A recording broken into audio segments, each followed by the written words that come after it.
एक सेठ जी अपनी दुकान पर बैठे थे और कह रहे थे कि इस जीवन से तो मौत अच्छी है। इसी समय एक साधु दुकान के पास से होकर निकल रहा था। उन्होंने सेठ जी के ये शब्द सुने, सोचा कितना दुखी है यह व्यक्ति, इसकी सहायता करनी चाहिए। उसके पास जाकर बोले, सेठ बहुत दुखी लग रहे हो तुम, मेरे पास एक विद्या है, यदि तुम चाहो तो मैं तुम्हें स्वर्ग ले जा सकता हूँ। चलता है तो चल, यहाँ के दुखों से छुटकारा मिल जाएगा। सेठ ने साधु की ओर देखा और बोला, बहुत दयावान हो आप, परंतु मैं जा कैसे सकता हूँ, अभी तक कोई संतान नहीं हुई, संतान हो जाए तो चलूंगा अवश्य। साधु ने कहा, बहुत अच्छा, और चला गया। कुछ वर्षों बाद सेठ के 2 बेटे पैदा हो गए। एक दिन साधु फिर आया और कहा, चलो सेठ, अब तो तुम्हारी संतान हो गई। सेठ ने कहा, हाँ हो तो गई, परंतु अभी तक वह किसी योग्य तो नहीं।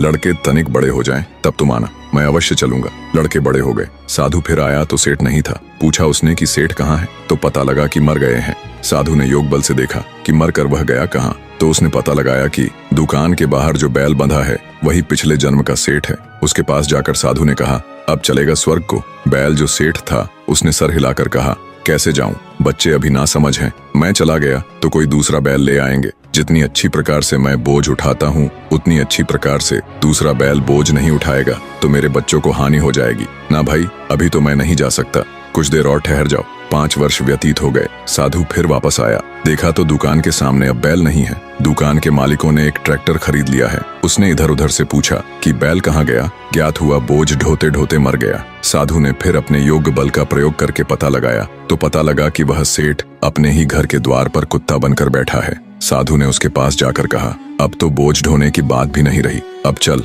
तुझे स्वर्ग ले चलूं। कुत्ते के शरीर में बैठे सेठ ने कहा, अरे कैसे ले चलेगा, देखता नहीं कि मेरी बहू ने कितने आभूषण पहन रखे हैं, मेरे लड़के घर में नहीं हैं, यदि कोई चोर आ गया तो बहू को बचाएगा कौन। नहीं बाबा, तुम जाओ, अभी मैं नहीं जा सकता। साधु चला गया। 1 वर्ष बाद उसने वापस आकर देखा कि कुत्ता भी मर गया है। उस साधु ने अपने योग बल द्वारा पुनः उस सेठ को खोजा तो ज्ञात हुआ कि वह अपने घर के पास बहने वाली गंदी नाली में कीड़ा बन के बैठा है। साधु ने उसके पास जाकर कहा, देखो सेठ, क्या इससे बड़ी दुर्गति भी कभी होगी, कहां से कहां पहुंच गए तुम, अब भी मेरी बात मानो, आओ तुम्हें स्वर्ग ले चलूं। कीड़े के शरीर में बैठे सेठ ने चिल्लाकर कहा, चला जा यहाँ से, क्या मैं ही रह गया हूँ स्वर्ग जाने के लिए, उनको ले जा, मुझको यहीं पड़ा रहने दे, यहाँ पोतों पोतियों को आते जाते देखकर प्रसन्न होता हूँ, स्वर्ग में क्या, मैं तेरा मुख देखा करूंगा। दोस्तों, यह है मोह के चक्र में फंसे रहने का परिणाम। ये मोह का चक्र आत्मा को नीचे ही नीचे ढकेलता चला जाता है। नहीं, इस प्रकार के कर्म मत करो, कर्म करो अवश्य, परंतु मोह और ममता से परे हटकर।